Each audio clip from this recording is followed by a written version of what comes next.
सबसे प्यारी है, माँ तू जग में न्यारी है। माँ तू सबसे प्यारी है, माँ तू जग में न्यारी है।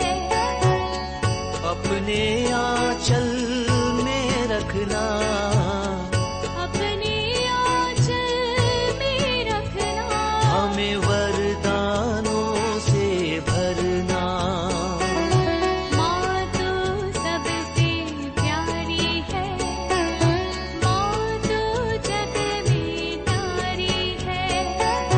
माँ तू सबसे प्यारी है, माँ तू जग में न्यारी है। पिता, पुत्र और पवित्र आत्मा के नाम पर आमीन। आप सबों को जय यीशु। बीती क्लास में हम लोगों ने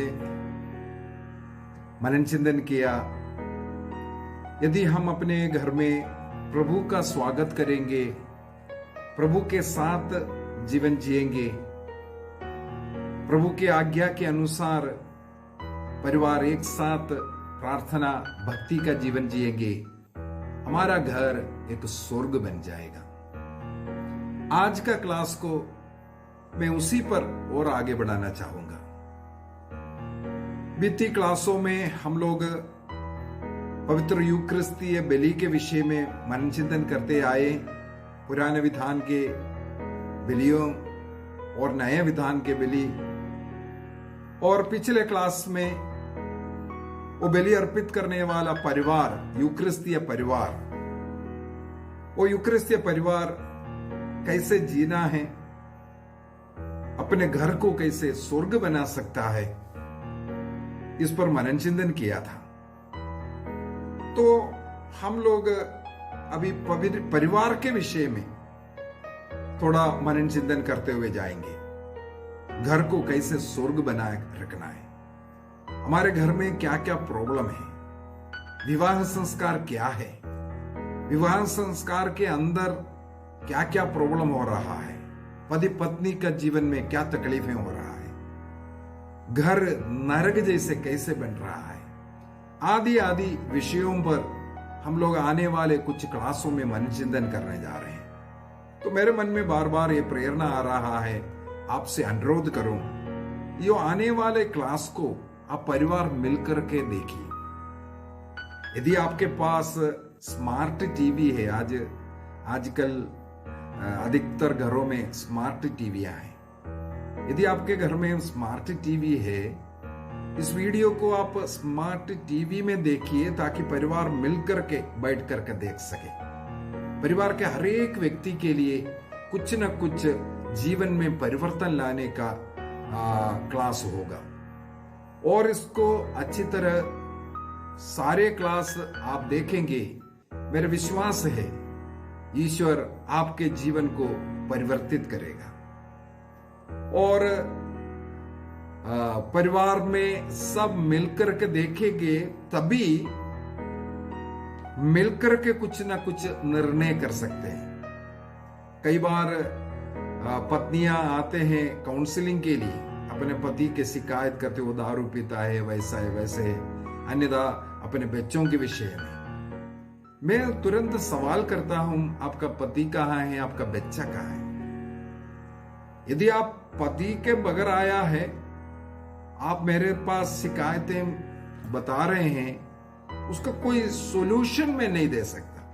हाँ, जरूर आपको कैसे जीवन जीना है ये मैं जरूर बताऊंगा। यदि पति में कोई परिवर्तन लाना है, पति को लाना जरूरी है। बच्चों में कोई परिवर्तन लाना है, बच्चों को लाना है काउंसलिंग के लिए, बच्चों को समझाएंगे। उसी प्रकार ये परिवार का क्लास अभी शुरू है। एक जन देखने से परिवार में उतना फर्क नहीं हो सकता, परिवार स्वर्ग नहीं बन सकता। परिवार के सब लोग इस क्लास को देखें और अनुभव करें और अपना जीवन में बदलाव लाने का निर्णय करें। तो पिछले क्लास में यदि प्रभु हमारे घर में है, हम अपना घर को स्वर्ग जैसे बना सकता है, इसलिए सबसे पहले घर को स्वर्ग बनाने के लिए मैंने मधुमक्खी का उदाहरण के द्वारा उसको समझाया था। प्रभु को घर में लाना जरूरी है। उसके लिए एक सरल उपाय है, प्रतिदिन का मिस्सा बलिदान में योग्य रीति से प्रभु यीशु मसीह का शरीर रक्त प्रभु को ग्रहण करते हुए अपने जीवन में प्रभु का अनुभव करते हुए उस स्वर्गीय अनुभव में रहना है करके बताया था। यदि हम लोग एफेसियों का पत्र अध्याय 2 वाक्य 6 को पढ़ेंगे, वहां पर क्या लिखा हुआ है? एफेसियों का पत्र, एफेसियंस चैप्टर 2 वर्स 6। ईश्वर ने ईसा मसीह के द्वारा हम लोगों को पुनर्जीवित किया और स्वर्ग में बैठाया। यदि वाक्य 4 से पढ़ करके आएंगे तभी इसको पूर्ण रूप से समझ में आएगा। हम लोग पाप किया, पाप के कारण हम मर गए थे, लेकिन ईसा मसीह को इस संसार में भेजा पाप में मरा हुआ व्यक्तियों को पुनर्जीवित करने के लिए, अर्थात उनके पाप क्षमा कर उन्हें एक नया जीवन में लाने के लिए। तो ईश्वर ने ईसा मसीह को इसलिए भेजा, अपने पुत्र को इसलिए भेजा ताकि हम पाप में मरे हुए हम लोगों को पाप से मुक्ति देकर हमें एक पवित्रता के जीवन में लाने के लिए। तो ईश्वर ने क्या किया है? पाप में मरे हुए हम लोगों को ईसा मसीह के द्वारा हमें पुनर्जीवित किया। इसके बाद कहां बिठाया? स्वर्ग में बिठाया। इसका मतलब हमारा घर स्वर्ग है। ईश्वर ने हमें स्वर्ग जैसा घर दिया है, हमें स्वर्ग में बिठाया। इसका मतलब हो गया जिस जगह पर हमें बिठाया है वो जगह हमारे लिए स्वर्ग है। एक और उदाहरण उत्पत्ति ग्रंथ से निकालना चाहता हूं। उत्पत्ति ग्रंथ अध्याय 28, ये कहानी है याकूब के जीवन में। युवा याकूब धोखाधड़ी के द्वारा अपने पिता इसहाक से आशीर्वाद लेते हैं, लेकिन उसका भाई, बड़ा भाई उसको मार डालेगा। इस डर से माता पिता भी नहीं बोला अपने मामा के घर भाग जाओ। तो इस प्रकार याकूब अपने मामा के घर की ओर भाग रहा है। एक दिन का सफर किया।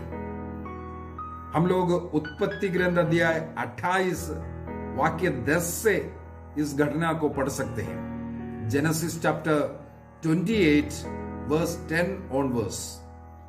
वहां पर हम लोग पढ़ते हैं वो घर से भागा।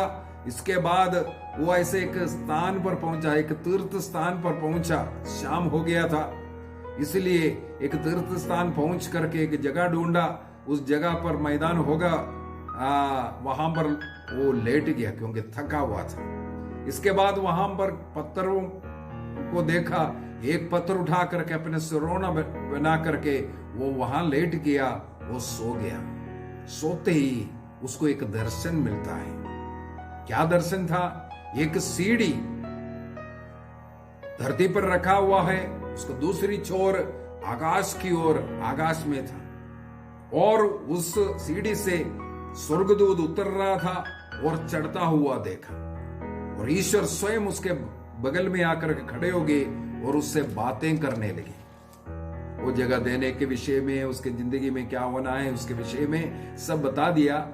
लेकिन मैं सीधा वाक्य 16 में जाना चाहूंगा। वाक्य 16 में लिखा है 16, याकूब नींद से जाग उठा और बोला, निश्चय ही प्रभु इस स्थान पर विद्यमान है और यह मुझे मालूम नहीं था। एक बार और पढ़ते हैं, निश्चय ही प्रभु इस स्थान पर विद्यमान है और यह मुझे मालूम नहीं था।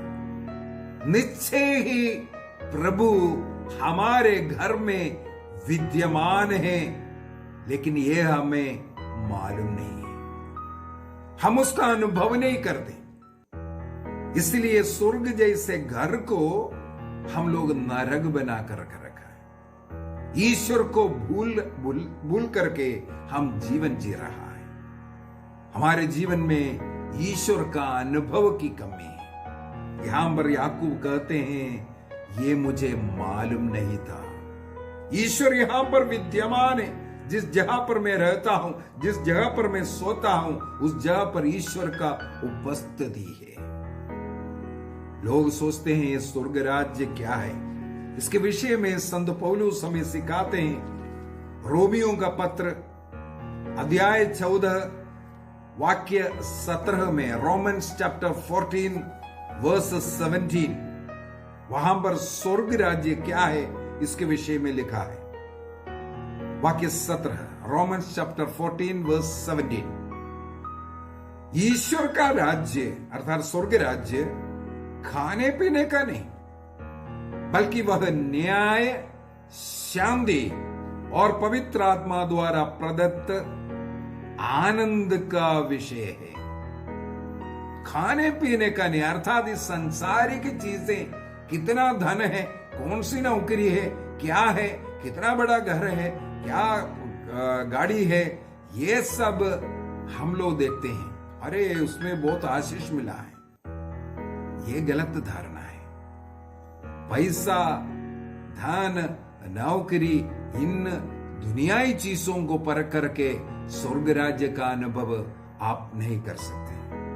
स्वर्ग राज्य के अनुभव के लिए उस घर में, उसके जीवन में न्याय होना चाहिए, शांति का जीवन होना चाहिए और पवित्र आत्मा द्वारा प्रदत्त वो शांति, वो खुशी, वो आनंद उसके हृदय में होना चाहिए।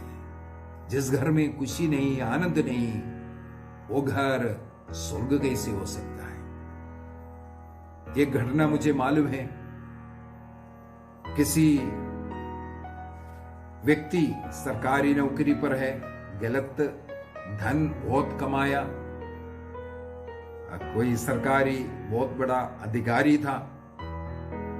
उन्होंने एक बहुत बड़ा एक शहर में अपने लिए एक आलीशान महल, ताजमहल जैसे संगमरमर का एक महल बनाया और उनका इकलौता बेटी, उसको डॉक्टर बनाने के लिए लाखों रुपया खर्च कर करके, क्योंकि पढ़ाई में उतना तेज नहीं, दिल्ली में एक मेडिकल कॉलेज में एक सीट बेटी के लिए खरीदा गया और उस बेटी को दिल्ली भेजते हैं डॉक्टर बनने के लिए और उसके अकाउंट में भी लाखों रुपया उसके खर्चे के लिए डाल दिया, क्योंकि ये व्यक्ति ऐसे एक अधिकारी है, बहुत पैसा, गलत पैसा कमाया और उसको उड़ाने में कोई तकलीफ नहीं था। साल भर भी नहीं हुआ, दिल्ली जाकर के बेटी, एक दिन उनके दोस्त में से किसी ने उनके माता पिता के फोन में फोन किया, अपना बेटी का ही फोन से कॉल आया, दोस्तों ने किया था। उसमें फोन में दोस्तों ने ये कहा, आपका बेटी राजधानी एक्सप्रेस के फलाना कोच में फलाना सीट नंबर में है और आपकी ओर आ रहा है, जगह मैं नहीं बताऊंगा। यह सुनकर के उन लोग बात करना चाहा, लेकिन उन्होंने फोन काटा। इसके बाद कई बार कोशिश किया, लेकिन फोन स्विच ऑफ इसके बाद मिलने लगी। उन लोग भी घबरा गए, क्या हो गया, यहां वहां उन लोगों ने पूछताछ किया, पता चला वो बेटी वहां से रवाना हो चुका है। अगले दिन सुबह उस स्टेशन में पहुंचते हैं माता पिता दोनों, गाड़ी लेकर के पहुंचे बेटी का स्वागत करने के लिए। राजधानी एक्सप्रेस पूरा खाली हुआ उधर, लेकिन उनकी बेटी उस कोच से बाहर नहीं आई। लास्ट में उतरने वालों से पूछा, क्या कोई और बाकी रह गया? बोला हाँ, एक बेटी है, वो ऐसा लेटी है उधर। तो उन लोग घबरा करके अंदर जाकर के देखा, उनका बेटी है वहां पर बेहोश पड़ी है, बेहोश नहीं नशे में पड़ी है। वहां से वो चल फिरने लायक नहीं थी। उसको उठा करके एम्बुलेंस में उसको सीधा अस्पताल में लेकर के गई। पता चला बहुत एडिक्ट हो चुका है। उनके इकलौते पुत्री डॉक्टर बनने के लिए गई, दिल्ली जाकर के दोस्त, यार दोस्त, पैसा है इसलिए नशा, अन्य पाप में डूब करके वो अपने को बर्बाद किया। ये देख करके कुछ दोस्त लोग, उनके साथ पढ़ाई करने वाले लोग उसको बचाने के लिए टिकट बुक किया। इसके बाद उसको लेकर के ट्रेन में बिठाया और माता पिता को खबर दिया था। उसकी माँ तब प्रभु के पास आ रहे हैं, क्रिश्चियन परिवार है, एक इतवार में भी चर्च नहीं जाने वाला क्योंकि उनके पास खूब पैसा है, बहुत बड़ा आलिशान मकान है, ये सब कुछ है। जब ये हालत हुआ, चर्च आने लगी। चर्च क्या, जगह जगह जाकर कर रोने लगी। जो घर, जो आलिशान ताजमहल जैसे घर है, वो घर के अंदर घुसने के लिए मुझे डर लगता है। आज रात को नींद नहीं आ रहा है। बेटी के विषय में सोच सोच करके मर रही हूं। उनसे पूछा गया, क्या कभी बच्चे को चर्च लेकर के गया, घर में कभी प्रार्थना की? तब ये सब पता चला। पिता को समय नहीं, मां को समय नहीं, क्योंकि पैसा पैसा था।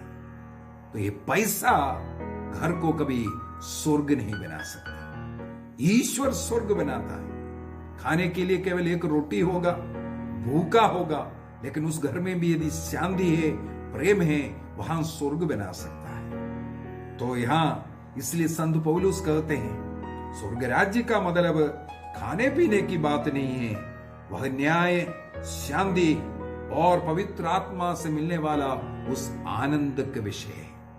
यदि हमारे जीवन में वो आनंद नहीं है, खुशी नहीं है, तो हम अपने घर को स्वर्ग नहीं बना सकता है। कुरिन्थियों का पहला पत्र अध्याय 7 वाक्य 15 में लिखा हुआ है, ईश्वर ने आपको शांति का जीवन बिताने के लिए बुलाया है।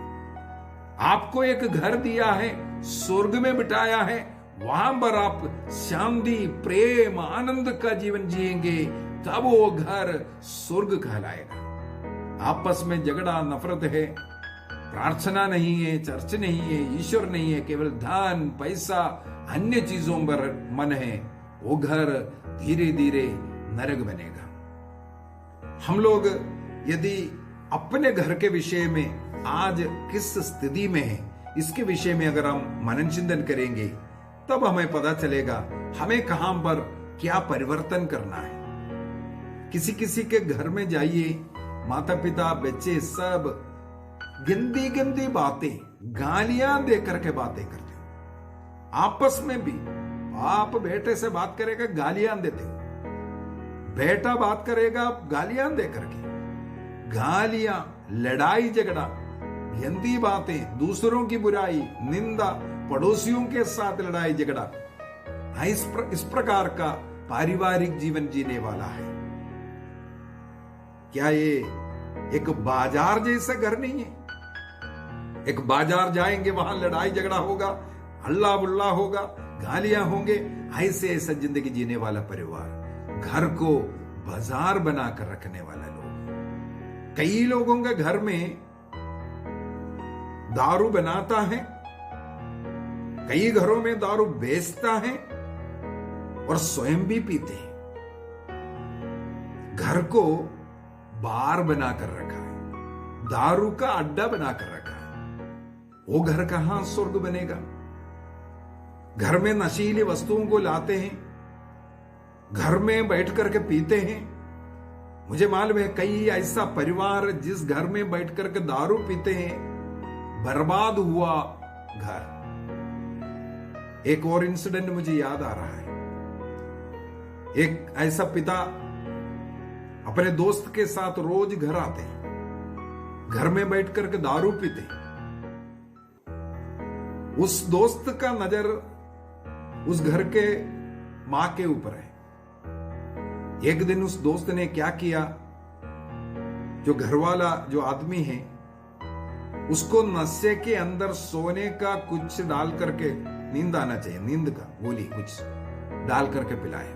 वो पीने के बाद वो बेहोश होकर के गिर गया, वहां पर सोते रहे। इसके बाद उनके पत्नी के साथ गलत करते हुए देखो, अपने घर में दोस्तों को ला करके दारू पिया, अपने घर को बर्बाद हुआ। उतना ही नहीं, उनका एक बेटी है, उस आदमी के द्वारा बर्बाद किया गया। उस पूरे परिवार इस नशे के पीछे बर्बाद हुआ। केवल एक कहानी नहीं, ऐसे अनेकों कहानी, घटनाएं मुझे मालूम है। दोस्ती लगा करके दारू पीना, अन्य नशीली चीजें घर में रख करके घर को नरक ऐसा बार बनाकर रखा, वो बर्बाद हुआ। हमें मनन चिंतन करना है। ये दारू, ये अन्य नशीली चीजें सेवन करने से आपके घर में कितना शांति लाया आपने। आप दारू बेच करके या दारू पी करके आपको कितना आनंद, कितना धन मिला। दारू, कई लोग, जैसे मैं एक फौजी हूं, आज भी मैं कैंटीन से दारू खरीद सकता हूं। एक कार्ड मुझे मिला हुआ है। मैं जब फौज में गया, मेरा पहला निर्णय ये था, उस समय पर दारू फ्री में पिलाता था। मैंने एक निर्णय किया, मैं ये दारू नहीं पीऊंगा। यदि हम दानिएल का ग्रंथ अध्याय 1 वाक्य 8 एवं 10 को पढ़ेंगे, दानिएल चैप्टर 1 वर्स 8 एंड 10, वहां पर हम लोग देखते हैं युवक दानिएल ने एक निर्णय किया। राजा नबूकदनेस्सर के महल में उसको रखा गया। राजा ने आदेश दिया, राजा जो भोजन करता है, जो अंगूरी पीता है, वो इनको भी देने के लिए। लेकिन दानिएल ने एक निर्णय किया, मैं अपने को इस प्रकार बर्बाद नहीं करूंगा, अपवित्र नहीं करूंगा, नशा कर करके मैं अपने को अपवित्र नहीं करूंगा। यह दानिएल का एक निर्णय था। युवा दानिएल इस प्रकार का एक निर्णय करने के कारण वो पवित्र आत्मा से संचालित, इसके बाद हम लोग देखते हैं आगे कितना बड़ा बड़ा कार्य किया। ईश्वर किसके साथ रहा। लूकस के सुसमाचार अध्याय 1 वाक्य 15 में, लूक चैप्टर 1:15 में, गब्रिएल स्वर्गदूत जकरिया से कहते हैं, तुम्हारी पत्नी एलिजाबेथ गर्भवती होगी, वह पुत्र प्रसव करेगी और वो पुत्र अपने मां के गर्भ में ही पवित्र आत्मा को ग्रहण करेगा।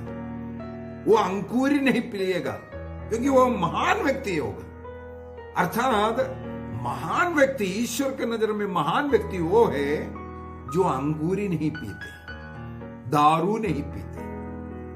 इस प्रकार हमें एक निर्णय करना है।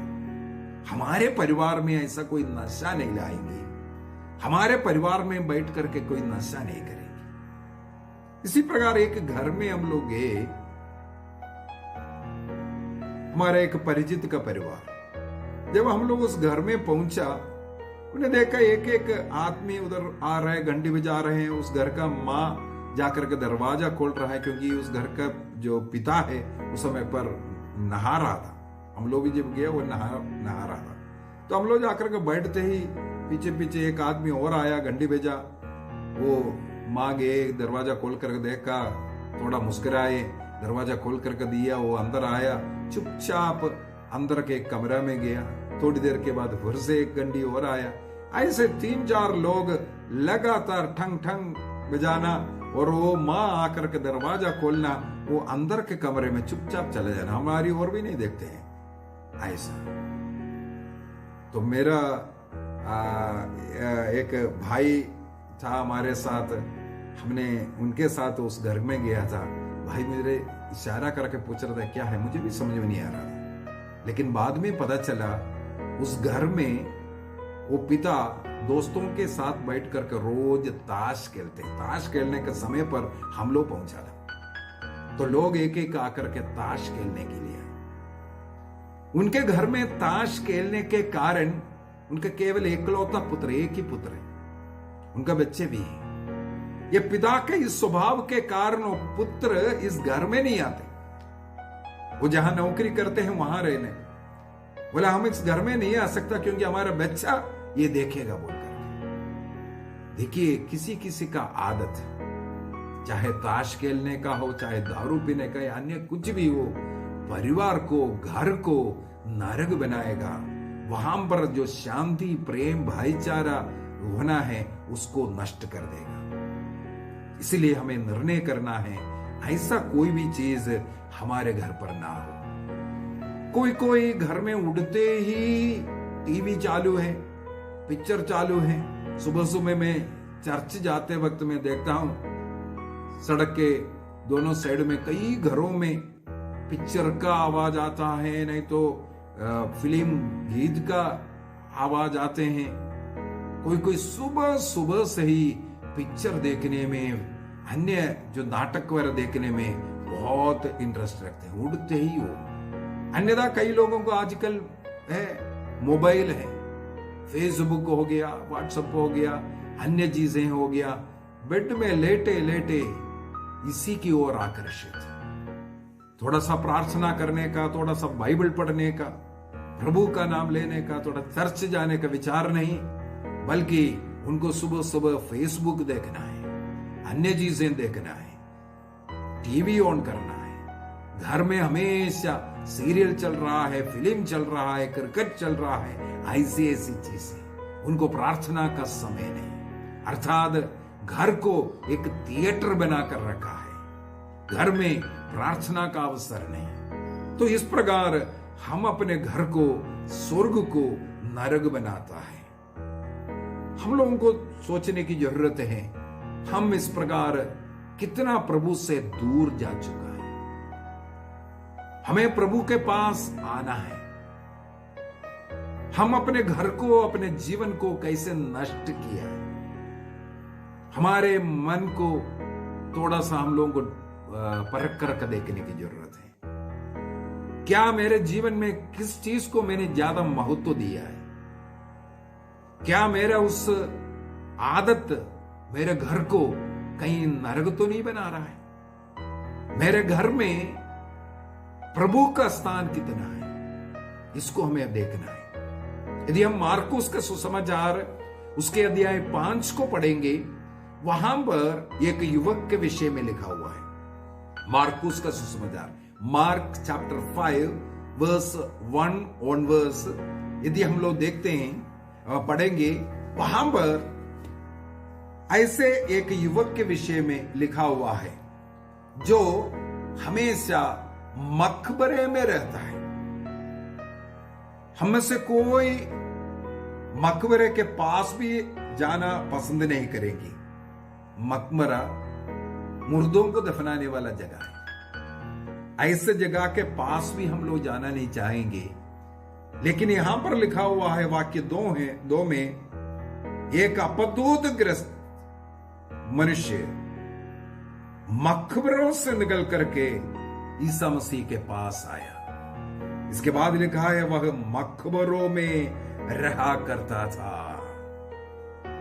अर्थात अपने घर को उसने मकबरा बनाया, स्वर्ग को उसने मकबरा बनाया। मकबरा का क्या है, खासियत है? वहां पर शैतान रहने वाला जगह है। वहां कई लोगों को लिटाया हुआ है, लेकिन एक दूसरे को कभी देखता नहीं,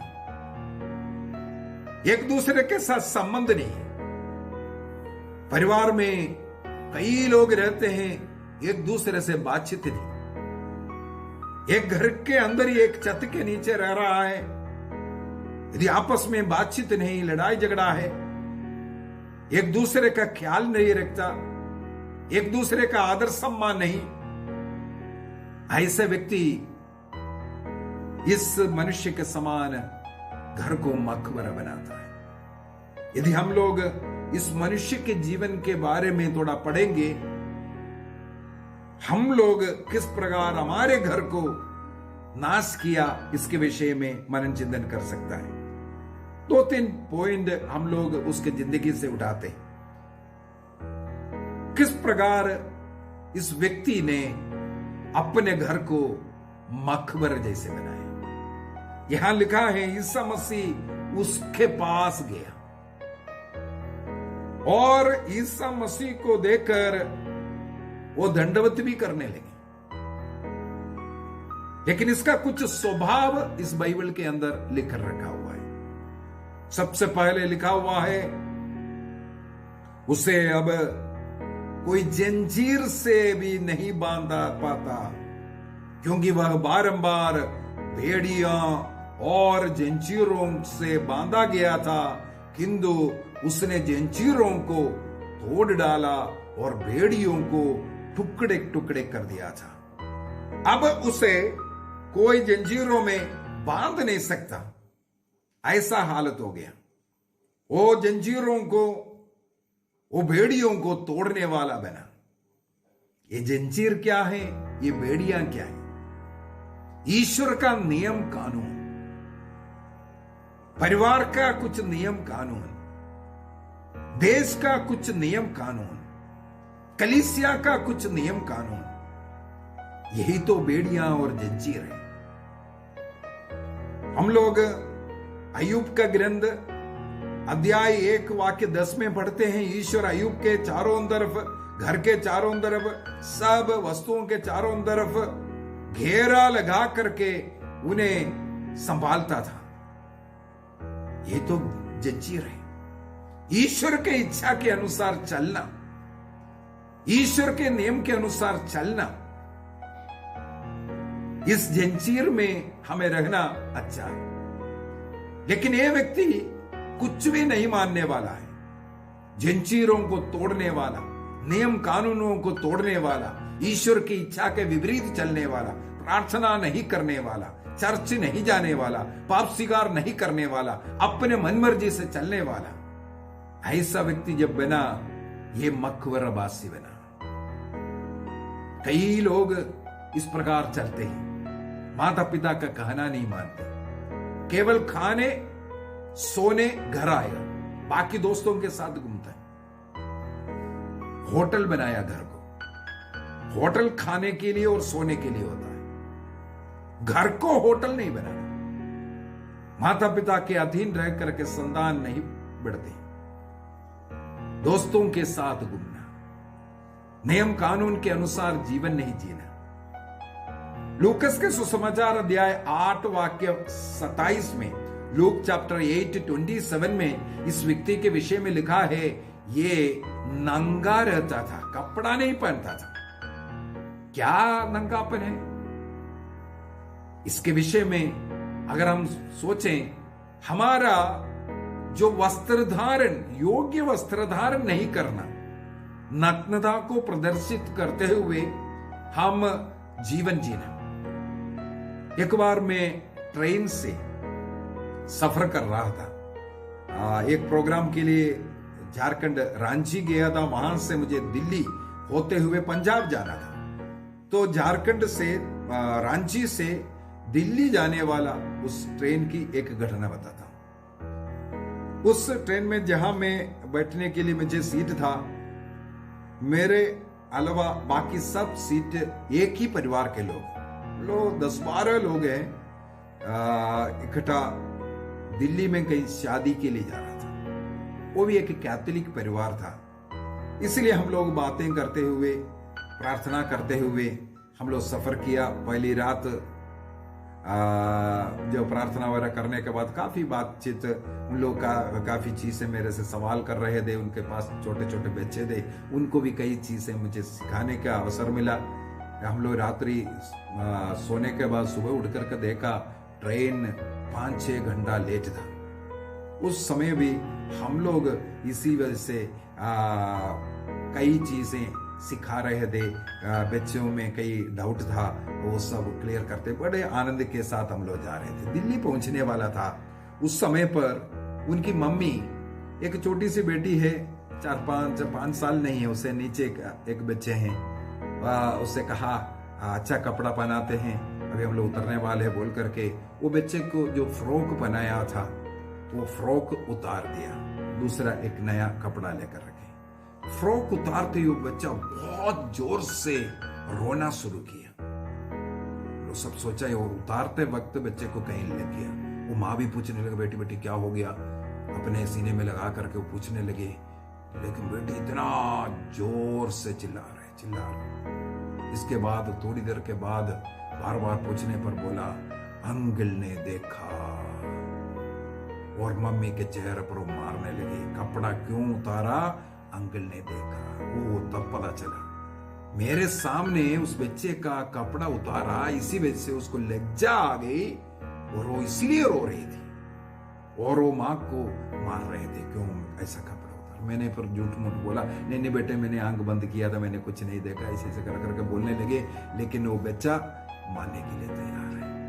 यहां पर एक सीख मिली है, छोटे बच्चों को इस प्रकार कपड़ा उतारते उतारते जब बच्चा बड़े हो जाते हैं, जब अपने शरीर को ढक करके लज्जा का अनुभव करने का जो उम्र होता है, उस समय पर उस बच्चे का लज्जा ही नहीं है। शरीर के नग्नता दिखाने में उसे कोई लज्जा नहीं है, कोई प्रॉब्लम नहीं है। हमें अपने बच्चों को अच्छा कपड़ा पहना करके सिखाएगा, बच्चे बड़े होकर के अपने शरीर की नग्नता दिखाने में थोड़ा लज्जा का अनुभव करेगा। आजकल चाहे लड़के हो या लड़की हो, वस्त्र धारण बहुत खराब है। यहां पर यही तो लिखा है, वो व्यक्ति नंगा रहता था, अर्थात वो योग्य कपड़ा नहीं पहनने वाला है। अपने नग्नता को दिखाने में उसे कोई लज्जा का अनुभव नहीं करता था। हम लोग क्लास को यहां आज रुकेंगे, इसके बाद इसको अगले क्लास में हम लोग ये मकबरे वाला, क्योंकि थोड़ा समय का और जरूरत है, हम लोग इसको आगे बढ़ाएंगे अगले क्लास में। आइए हम अपने परिवार को समर्पित करते हैं। आंखों को बंद कीजिए, हाथों को जोड़िए।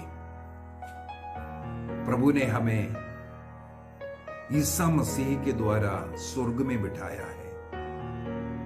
मेरा घर स्वर्ग है, जहां न्याय, शांति और पवित्र आत्मा द्वारा आनंद का जीवन जीने वाला परिवार।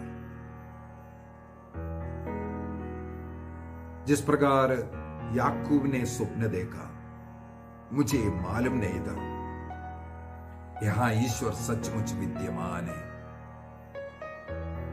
मेरे घर में, मेरे परिवार में, मेरे साथ ईश्वर विद्यमान है।